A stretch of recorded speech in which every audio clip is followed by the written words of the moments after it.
Halo semuanya, perkenalkan kami mahasiswa dari Sekolah Tinggi Farmasi Indonesia Bandung. Di video ini, kami akan membahas mengenai ragam eksipien sediaan solid. Berikut adalah anggota-anggota yang terlibat dalam proses pembuatan video ini. Pertama-tama, mari kita bahas mengenai pengisi tablet. Pengisi digunakan ketika jumlah bahan aktif dalam tablet tidak mencukupi bobot totalnya. Berikut adalah beberapa faktor yang mempengaruhi pemilihan pengisi tablet.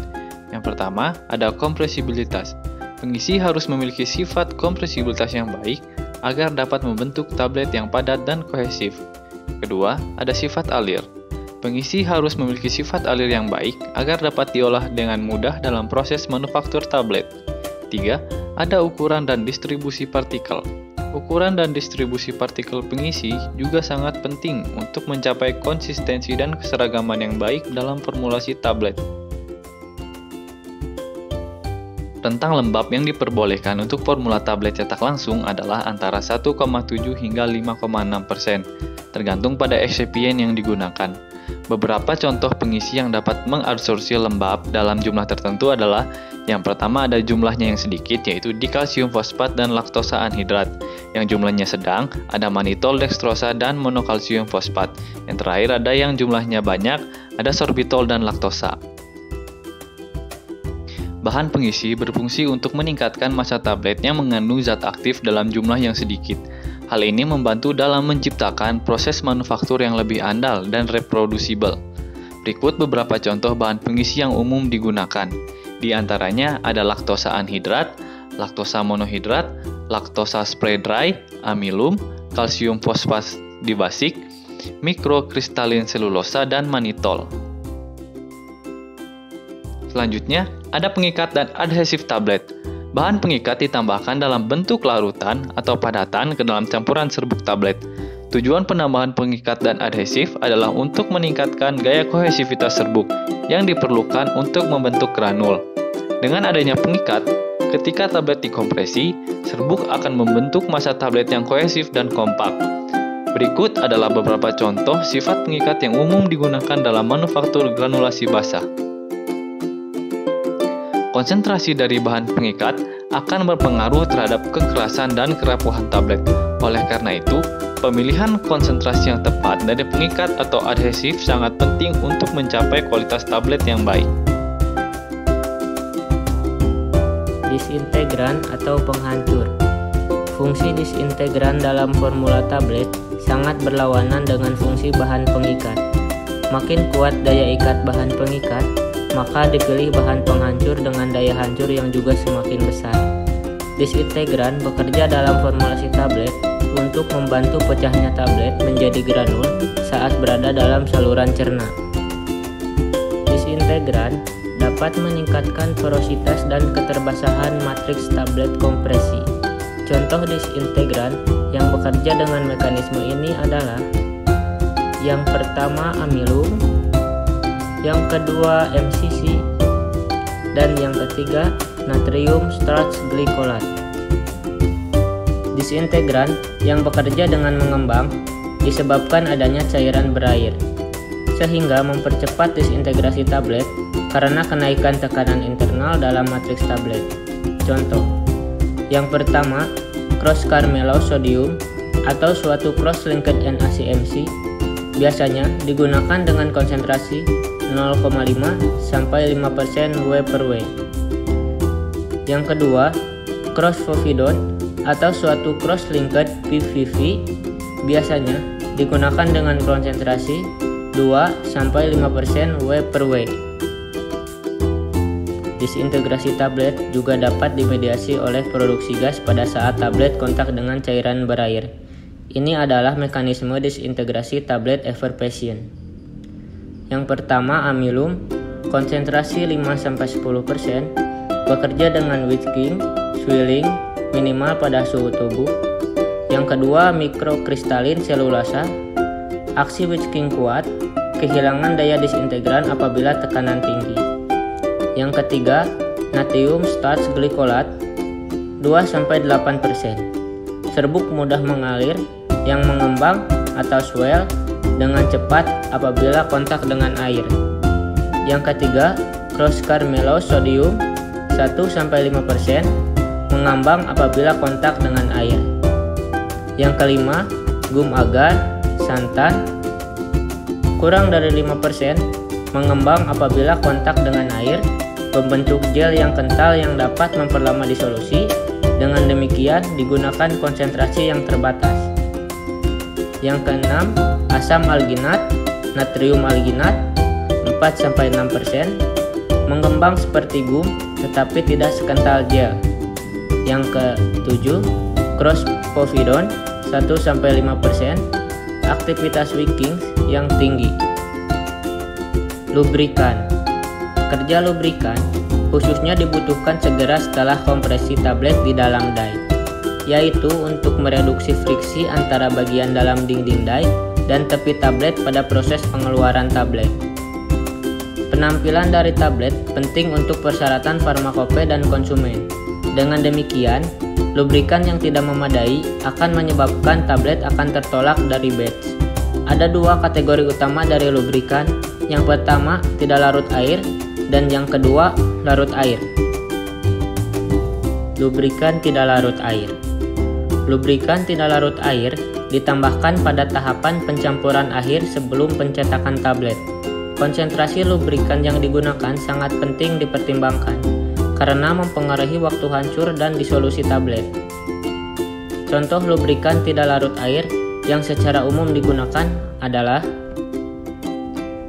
yang pertama, ada magnesium stearat. Informasi mengenai sifat kimia dan komposisi fisik dari batch magnesium stearat yang digunakan harus tersedia pada formulator sebelum digunakan sebagai lubrikan tablet. Dengan mempertimbangkan faktor-faktor ini, kisaran konsentrasi magnesium stearat yang digunakan adalah 0,25 sampai 0,50% W/W. Yang kedua, asam stearat. Tersedia banyak kualitas atau grade asam stearat yang berbeda sifat fisika dan kimianya seperti jarak lebur, nilai asam, iodin, dan saponifikasi. Konsentrasi asam stearat yang digunakan sebagai lubrikan adalah 1-3% W/W. Yang ketiga, gliseril behenat. Digunakan sebagai lubrikan tablet dengan konsentrasi 1-3% W/W. Yang keempat, gliseril palmitostearat. Digunakan sebagai lubrikan dalam manufaktur tablet dengan konsentrasi 1-3% W/W. Lubrikan larut air.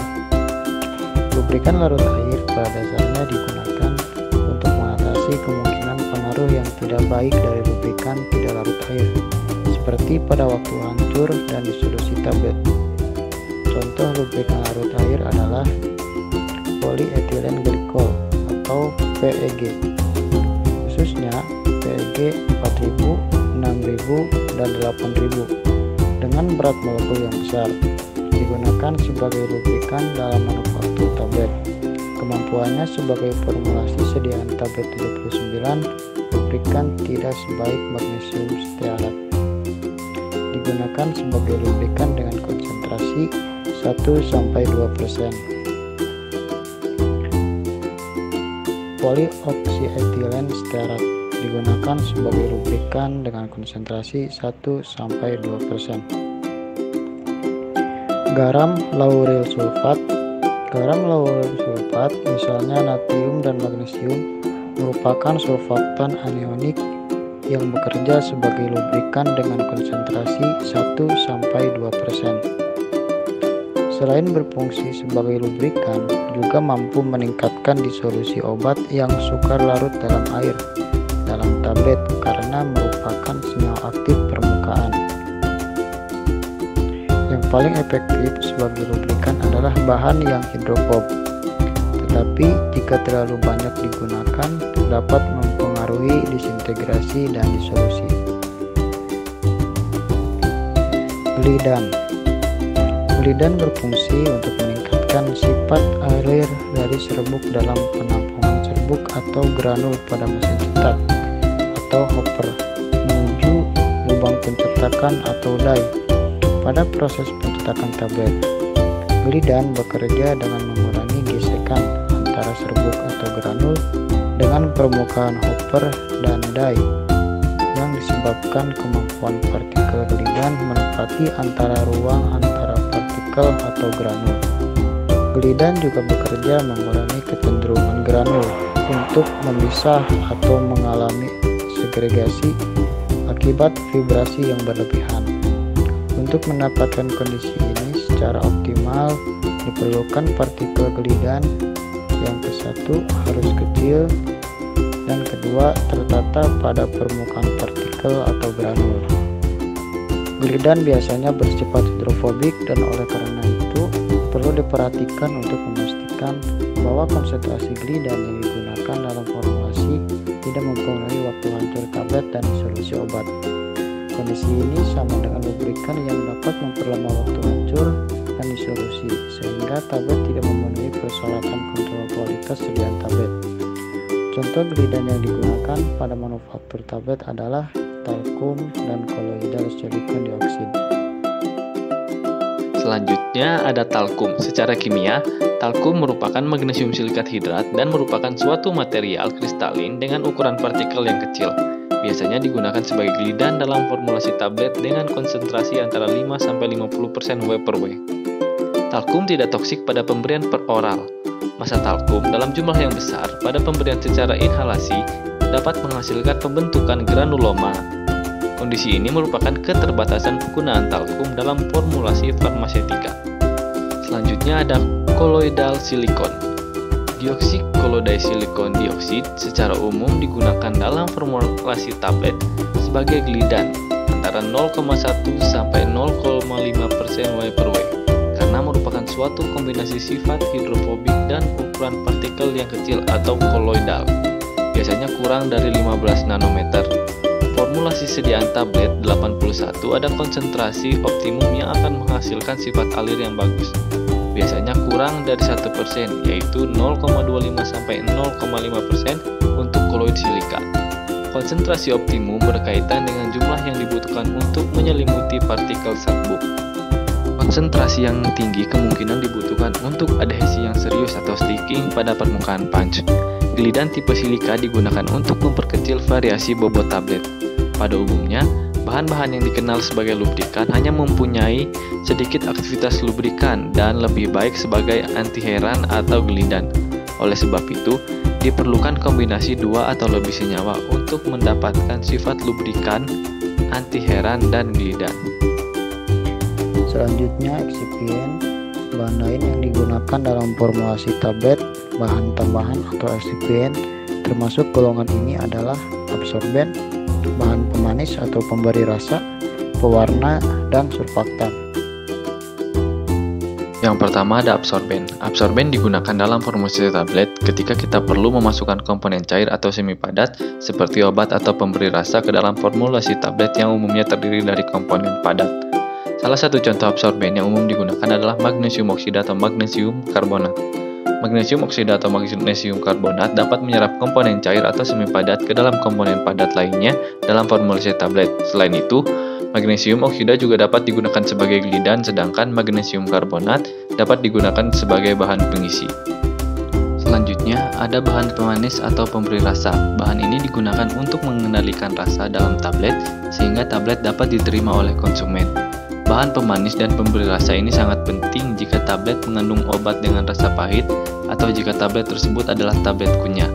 Eksipien ini membantu meningkatkan rasa manis dan memperbaiki rasa tablet. Selanjutnya ada pewarna. Pewarna digunakan untuk memberikan warna pada tablet, baik untuk meningkatkan penampilan atau untuk mengidentifikasi keunikan produk akhir. Dalam pemilihan warna, perlu memperhatikan agar pewarna terdistribusi secara merata ke seluruh tablet agar penampilannya menarik. Biasanya, pewarna yang larut dalam air ditambahkan ke cairan granulasi saat proses manufaktur tablet. Yang terakhir, ada surfaktan. Surfaktan digunakan dalam formulasi tablet untuk memperbaiki sifat pembahasan pada tablet hidrofobik, sehingga meningkatkan laju disintegrasi tablet. Surfaktan juga dapat meningkatkan kelarutan obat yang sulit larut dalam air di saluran pencernaan, sehingga meningkatkan laju disolusi zat aktif. Salah satu surfaktan yang umum digunakan adalah natrium lauryl sulfat. Sekian dari kami, terima kasih, semoga videonya bermanfaat.